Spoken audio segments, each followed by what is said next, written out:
नमस्कार दोस्तों, मैं मनोज खंडेलवाल हिंदी साहित्य क्लास में आप सबका स्वागत करता हूं, हार्दिक अभिनंदन करता हूं, आप सभी का वंदन करता हूं।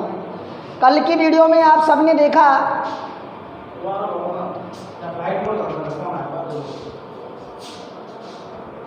मेरे पास आई जाए यार फोन,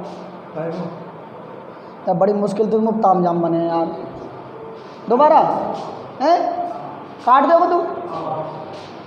नमस्कार दोस्तों, हिंदी साहित्य क्लास चैनल में आप सभी का मैं मनोज खंडेलवाल हार्दिक अभिनंदन करता हूं और आशा करता हूं कि आप सब लोग अपनी पढ़ाई में लगे होंगे और अच्छी प्रकार से अपनी जो कार्य है उसको सही प्रकार से कर रहे होंगे। कल की वीडियो में आपने देखा कि हमने अलंकारों में दृष्टांत अलंकार, विभावना अलंकार और एक अनुयुक्ति अलंकार पढ़ा दिया था। आज इस अलंकारों की अगली फेरिस्त में, अगली कड़ी में हम लेने जा रहे हैं एक अलंकार और उस अलंकार का नाम है विशेषोक्ति अलंकार।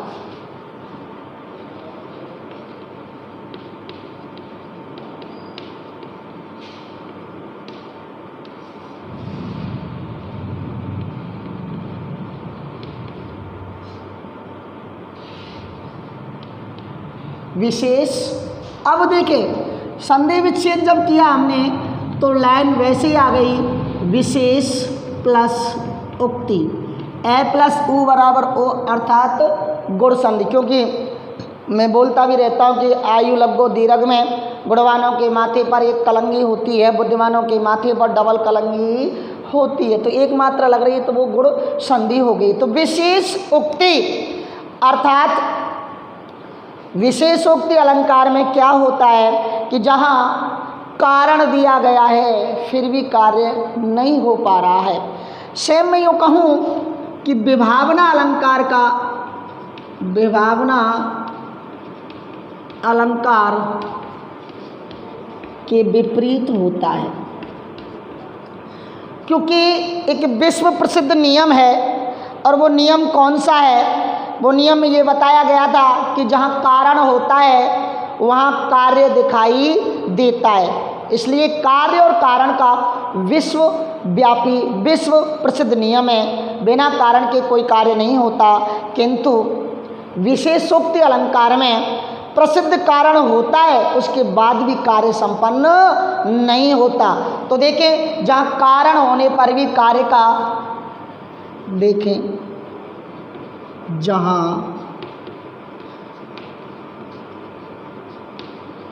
कारण होने पर भी, जहाँ कारण होने पर भी कार्य का ना होना, कार्य का ना होना बताया जाता है। बता दिया था मैंने, विभावना अलंकार में थी तक कारण नहीं था फिर भी कार्य हो रहा था, जबकि ठीक इसके विपरीत कारण है फिर भी कार्य नहीं हो रहा, अर्थात प्रसिद्ध कारण होने पर भी कार्य संपन्न नहीं होता। अर्थात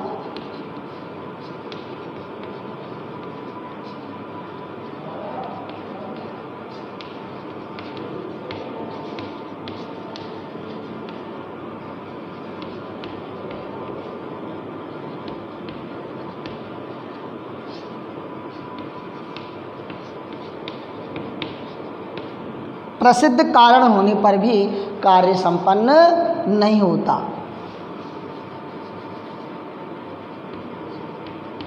प्रसिद्ध कारण होने पर भी कार्य नहीं होता, वहाँ विशेषोक्ति अलंकार होता है। उदाहरण के लिए अपन जैसे उदाहरण देख लें, जैसे देखें सुनत जुगल, सुनत जुगल कर मार माल उठाई, सुनत जुगल कर माल उठाई, प्रेम विवश पहराई न जाई।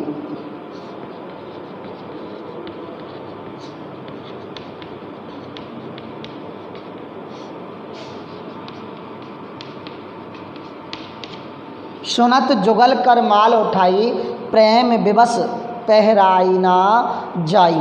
सुनत जुगल कर माल उठाई प्रेम विवश। यहाँ कारण क्या है? जुगल कर, जुगल मिस युगल, दोनों कर्मिस हाथ, कारण दोनों हाथ हैं फिर भी माला, क्योंकि हाथों से माला पहनाई जाती है तो माला पहनाई नहीं जा रही है, जबकि कारण है, माला पहनाने का कारण है क्या कि दोनों हाथों से माला पहनाई जाती है, लेकिन यहाँ जुगल कर दोनों हाथ हैं उसके बावजूद भी माला पहनाई नहीं जा रही। अतः यह कौन सा अलंकार है?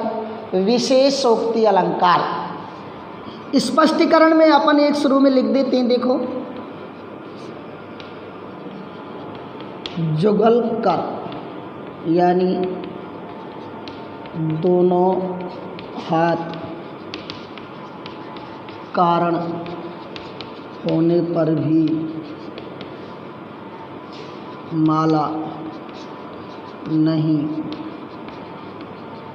पहनाने का कार्य हो रहा है। अतः यहाँ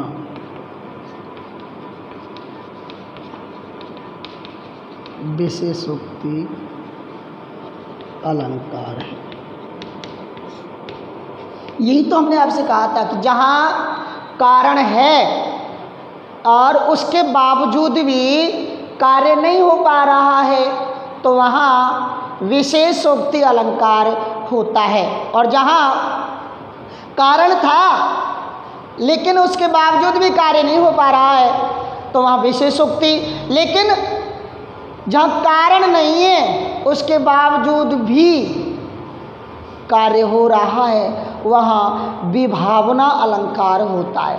दोस्तों ये एक दूसरे के बिल्कुल विपरीत हैं। एक उदाहरण और भी देख लेते हैं हम, तब और दूसरे उदाहरणों पर चलेंगे।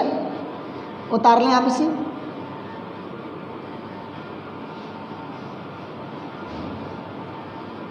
दूसरा उदाहरण देखें, नेह न नैनन को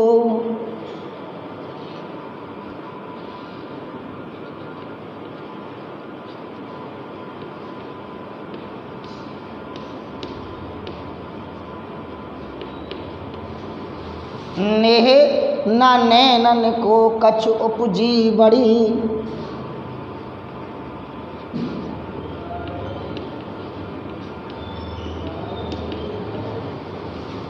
उपजी बड़ी बलाय। उदाहरण देखें उसके बाद देखते हैं। उपजी बड़ी बलाय नीर भरे नित नीर भरे नीर भरे नित प्रति रहे,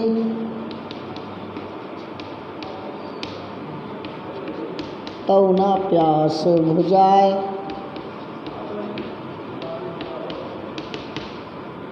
तौ न प्यास बुझाए। देखो, रोजाना नित्य प्रति रोजाना जल पूरा रहने पर भी प्यास नहीं बुझ रही है। यानी प्यास किससे बुझती है?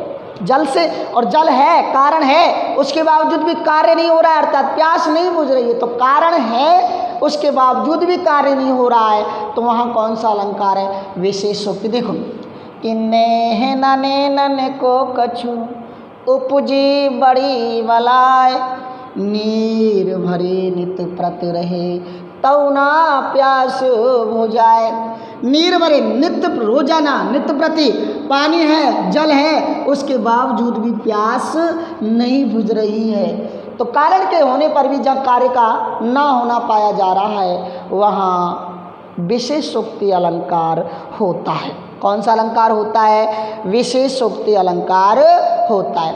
ठीक है बच्चों, आप इसे गौर से सुन लें। मैंने बता दिया विभावना अलंकार का विपरीत, क्योंकि विभावना अलंकार में ध्यान से सुनना, विभावना अलंकार में तो कारण के ना होने पर भी कार्य का होना बताया जाता है, जबकि ठीक इसके विपरीत कारण के होने पर भी कार्य का ना होना पाया जाता है, वहाँ विशेषोक्ति अलंकार होता है। ठीक है बच्चों, अगले अलंकार देखें।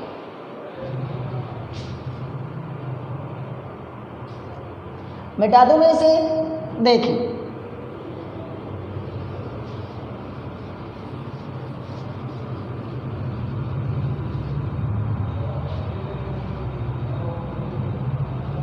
अगला अलंकार देखते हैं दोस्तों, और ये अलंकार है हमारा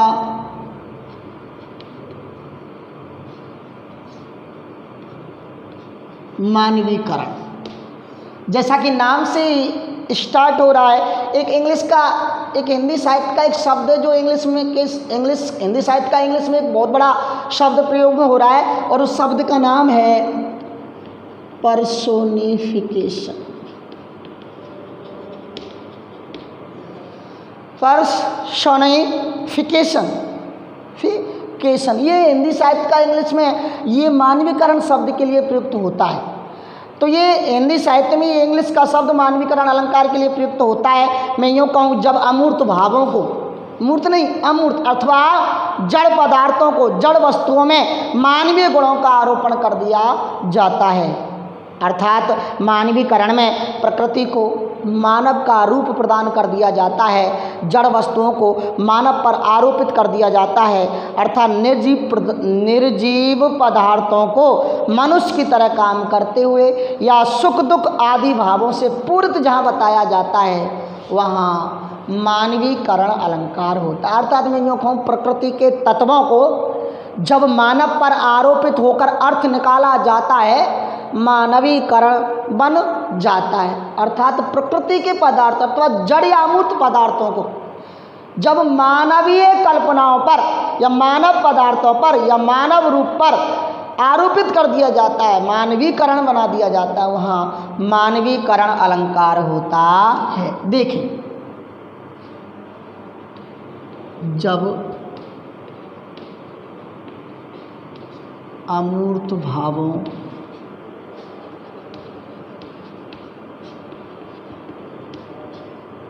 अथवा जड़ वस्तुओं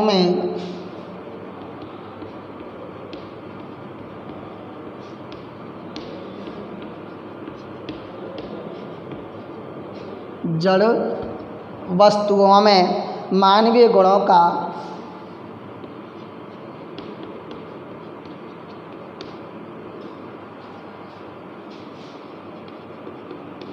आरोपण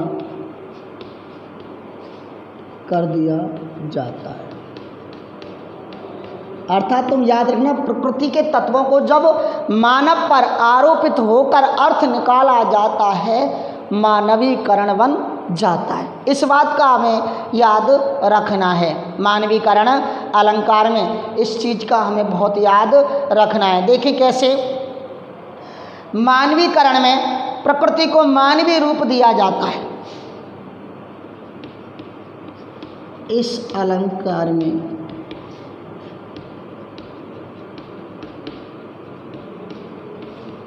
प्रकृति को मानवीय रूप प्रदान किया जाता है।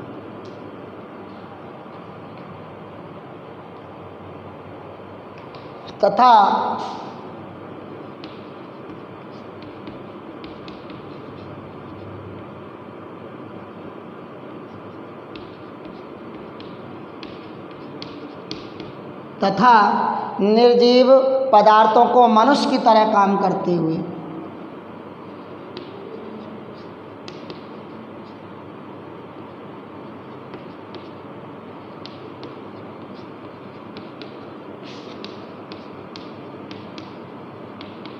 मनुष्य की तरह काम करते हुए या सुख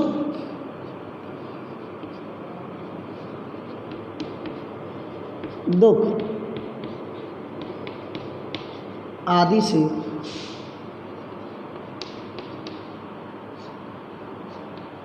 पूरित दिखाया जाता है, वहाँ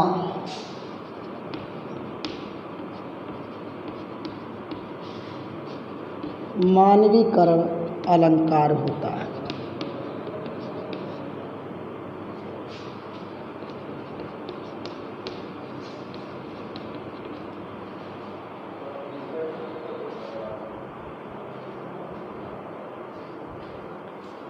जब अमूर्त भावों अथवा जड़ वस्तुओं में मानवीय गुणों का आरोपण कर दिया जाता है, अर्थात प्रकृति की जड़ निर्जीव वस्तुओं को मानव की तरह बताया जाता है, मानवीय रूप उन्हें प्रदान कर दिया जाता है, तो वहाँ दोस्तों मानवीय कारण अलंकार होता है। मेरी बात आप समझ रहे होंगे। अब उदाहरणों से देखते हैं हम इसे ना, तब जाकर के हमें और ज़्यादा अच्छी तरीके से समझ में आ जाएगा। देखें, उदाहरण देखें। दिवसावसान का समय,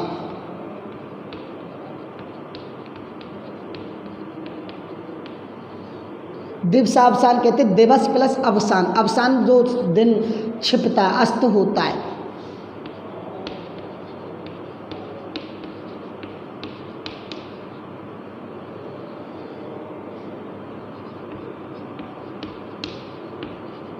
पूरी कोशिश की है बच्चों मैंने ब्लैक बोर्ड पर साफ लिखने की, क्योंकि आपका बार बार कमेंट्स भी आता है, तो इसलिए मैं पूरा कोशिश कर रहा हूँ कि आपको बिल्कुल क्लियर टू क्लियर दिखे दिवस अवसान का समय। और फिर भी अगर कोई चीज़ नहीं दिख रही है तो दोस्तों ध्यान रखना, बोलता मैं और शब्द को हूँ, अपन थोड़ा सा कॉम्प्रोमाइज कर सकते हैं। दिवस अवसान का समय मेघ में, लिखने से पहले बोलता जरूर हूँ,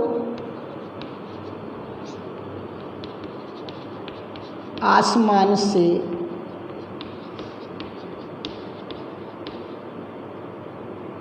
उतर रही। दिवस अवसान का समय मेघ में आसमान से उतर रही वह संध्या सुंदरी,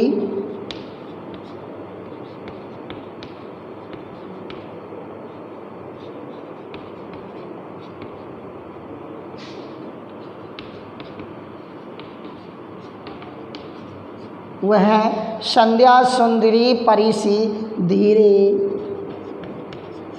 धीरे धीरे धीरे धीरे धीरे। देखो जहाँ अब इसमें ये बात बताया है कि संध्या काल को, यानी संध्या रूपी जो संध्या को, सांझ के समय को सुंदरी बना दिया गया परी के समान। परी मानव का रूप है, उस संध्या को सुंदरी बना दिया, मानव का रूप प्रदान करके अर्थ निकल रहे। और क्या कह रहे हैं कि संध्या काल को एक एक कदम, जैसे सुंदरी धीरे धीरे धीरे बिल्कुल आहिस्ता आहिस्ता चलती है अपनी चाल को कहीं, तो ऐसे ही वो संध्या रूपी सुंदरी संध्या काल को एक एक कदम करके, एक एक कदम करते आसमान से धरती पर उतरती हुई सुंदरी के समान बताया गया है। अब यह है तो संध्या, अब संध्या कोई मानव नहीं है, लेकिन इस संध्या को मानव यानी सुंदरी का रूप प्रदान कर दिया। से जैसे सुंदर को स्त्री धीरे धीरे चलती है, एक एक कदम करते रखते हुए आगे बढ़ती है, ऐसे ही संध्या काल की, संध्या काल जो है वो धीरे धीरे धीरे धीरे आसमान से धरती पर उतरती हुई सुंदरी के समान उसे बताया गया है। अर्थात निर्जीव या जड़ वस्तुओं, अमूर्त वस्तुओं को मानवीय भावना, मानव पर आरोपित होकर के अर्थ निकाला गया। इसलिए दोस्तों यहाँ मानवीकरण अलंकार हुआ। समझ रहे हो मेरी बात को। संध्या स्वरूपी यानी सांझ के समय जो है दृश्य ऐसा है कि इतना सुंदर लग रहा है कि लग रहा है जैसे संध्या रूपी सुंदरी, यानी संध्या को सुंदरी यानी मानव पर आरोपित कर दिया गया। आसमान से धरती पर धीरे धीरे एक एक कदम धीरे धीरे उतरता हुआ परी या सुंदरी स्त्री के समान बताया गया है। इसलिए हम कह सकते हैं कि यहाँ कौन सा अलंकार है दोस्तों? मानवीकरण अलंकार है। और देखते हैं उदाहरण।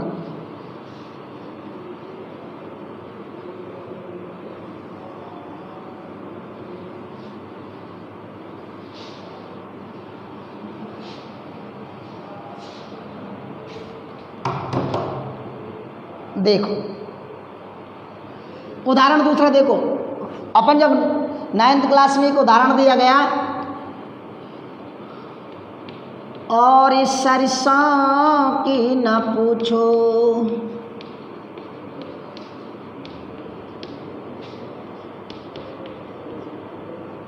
और इस सरसों की न पूछो, हो गई सयानी,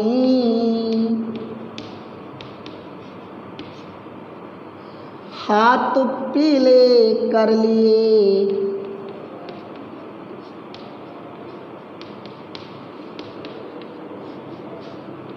ब्याह मंडप में पधारी।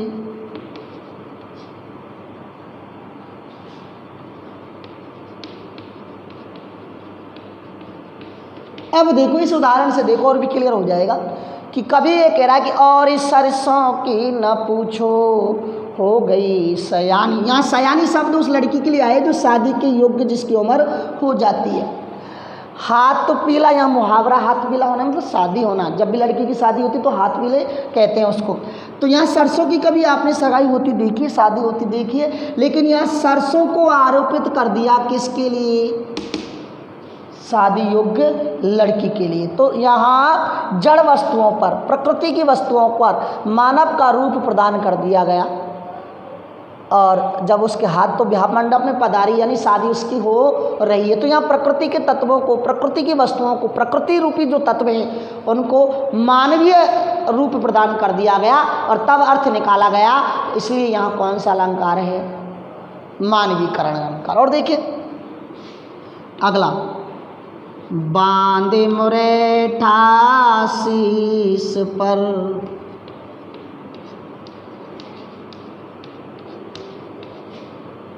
सज कर खड़ा है।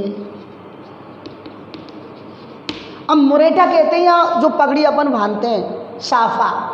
अब शीश पर जो साफा बांध करके बिल्कुल सज कर खड़ा। अब साफा इंसानों के लिए बनता है, लेकिन यह चने का पेड़ की बात की है। जब चने का पेड़ में जो टाट जो आते हैं ना, जो उसका फल जो टाट होता है, तो ऐसा लग रहा है कि चने के पेड़ पर जो वो पत्ती होती है वो ऐसा लग रहा है जैसे कि उसने सिर पर मुरेठा यानी साफा बांध लिया और वो सजकर खड़ा। तो चने के पेड़ को यहाँ इंसान यानी मानव पर आरोपित कर दिया गया और अर्थ निकाला गया। एक तो उदाहरण ये भी आता है, प्यार अंधा होता है। तो ये अलंकार भी सब उदाहरण किस में है? सब मानवीकरण अलंकार। भाव उतार लें, फिर अपन दूसरे उदाहरण पर चलेंगे सब।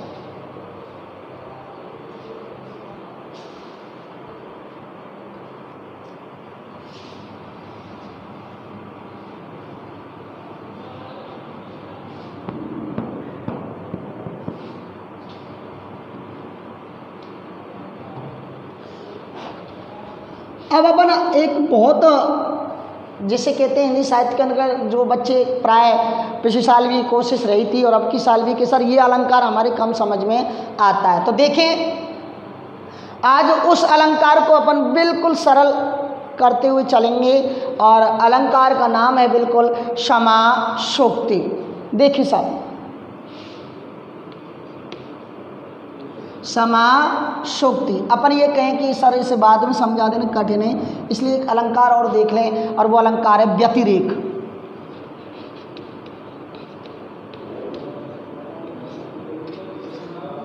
बी प्लस अतिरेक। बी प्लस अतिरिक्त, विशेष रूप से अतिरिक्त कही गई बात। बी मीन्स विशेष रूप से, क्योंकि मैंने आपसे कहा था कि ये उपसर्ग लग रहे हैं। ए आ आव आपो आपो अपि आभि आभि आदिनी वि सुसम दुर्दोष निरेने सुप्रय प्रति पर पारा यथा आदि, ये सब उपसर्ग हैं। शब्द के आगे लग करके अर्थ में परिवर्तन कर देते हैं। तो अपन अब पढ़ रहे हैं साहब व्यतिरेक अलंकार। कहते हैं इससे पहले एक अलंकार और था और उस अलंकार का नाम था प्रतीप अलंकार। प्रतीप का अर्थ होता है विपरीत या उल्टा। क्या होता है? विपरीत या उल्टा। अब देखो व्यतिरेक में क्या बताया गया कि उपमेय को उपमान से अधिक, उपमेय को उपमान से अधिक उत्कर्ष पूर्ण बताया जाता है। उपमेय को उपमान की अपेक्षा उपमेय का उत्कर्ष दिखाया जाता है। यानी जहाँ प्रसिद्ध कोई वस्तु है उसको ज़्यादा श्रेष्ठ ना बता करके उपमेय को ज़्यादा श्रेष्ठ बताया जाता है, इसलिए वहाँ व्यतिरेक अलंकार होता है। उपमान की तुलना में उपमेय में अधिक गुण बता करके उपमेय को उपमान से अधिक श्रेष्ठ बताया जाता है। अब श्रेष्ठ क्यों बताया जा रहा है? क्योंकि कवि जो है उपमेय में उपमान की तुलना में अधिक गुण या अधिक विशेषता बताता है, जबकि प्रतीप अलंकार में उपमेय की तुलना पर अधिक जोर होता है। उपमेय की तुलना किया जाता है, वहाँ अधिक जोर होता है, लेकिन यहाँ अधिक गुण बताए जाते उपमेय में उपमान की तुलना में। उपमेय में उपमान की तुलना में अधिक गुण होते हैं, इसलिए यहाँ व्यतिरेक अलंकार होता है। देखिए साहब, जहाँ उपमेय को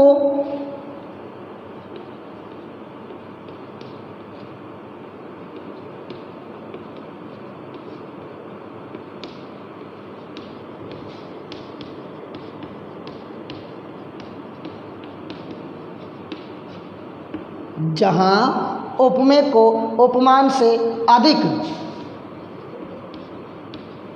उत्कर्षपूर्ण बताया जाता है।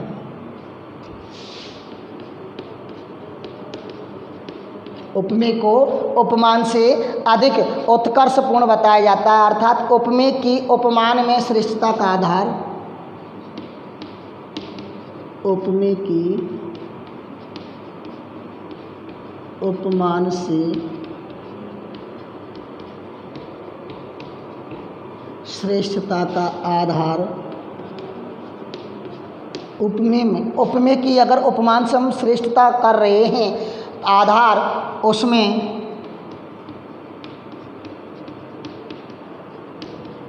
अधिक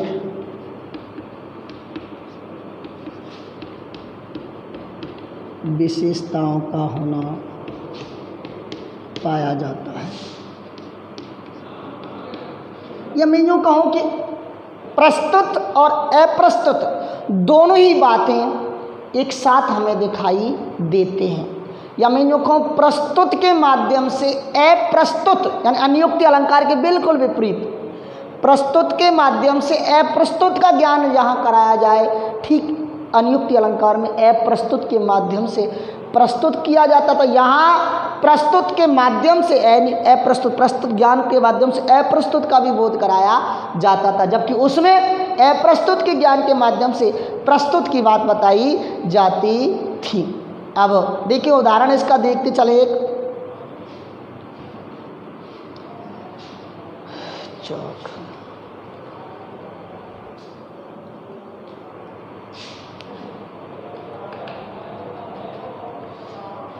जिनके जस प्रताप के आगे, जिनके जस प्रताप के आगे शशि मलिन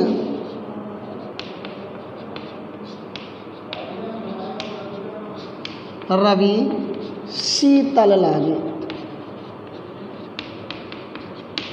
अब देखो कवि किसी योद्धा की या वीर की या किसी शूरवीर की बात कर रहा है कि जिनके यश के प्रताप के आगे। अब जहाँ कोई वीर है, कोई योद्धा है, उसकी बात बता रहा, उपमेय हुआ वो। अब उपमान तो कौन होने, शशि और रवि, चंद्रमा और सूर्य। अब चंद्रमा की चांदनी बड़ी अच्छी साफ बताई जाती है, जबकि रवि यानी सूर्य शीतल या रवि जो है बिल्कुल जिसमें से आग निकलती है, आग का गोला है। लेकिन कवि क्या कह रहा है कि जिनके यश और प्रताप के आगे चंद्रमा कैसा हो गया, फीका मलिन, और रवि कैसा हो गया, शीतल ठंडा हो गया। अब देखो इसमें इन चंद्रमा से और रवि से ज़्यादा विशेषता है, इसलिए यहाँ ये योद्धा का जो शील है, योद्धा का जो प्रताप है, वो इन दोनों से ज़्यादा क्या बना दिया गया, श्रेष्ठ बता दिया गया, जबकि श्रेष्ठ होनी चाहिए, नियम है। तो जहाँ प्रस्तुत के माध्यम से अप्रस्तुत का बोध कराया जा रहा है, दोनों ही एक साथ हैं, वहाँ मैं कल अगले वीडियो में इस अलंकार को और ज़्यादा बढ़िया तरीके से समझाने की और भी कोशिश करूँगा। और उसके बाद 3 जो अलंकार और हैं, ये व्यतिरेक हो गया, समासोक्ति और प्रतीप, उसके भी यही अलंकार हैं, और उनके बाद अपन अलंकार ख़त्म करेंगे। दोस्तों उस अलंकार को ख़त्म करने के बाद मैंने जो 8 अलंकारों की एक उदाहरणों की सारणी आपके सामने प्रदर्शित करूंगा, ताकि मेन जो अलंकार हैं वो हो जाएं, और आप फिर उसे प्रश्न के टाइप में मुझे कमेंट्स बॉक्स में लिख करके उत्तर देना। तब तक के लिए हमें आप आज्ञा दीजिए, अगली वीडियो में आपसे फिर मिलेंगे, तब तक के लिए नमस्कार।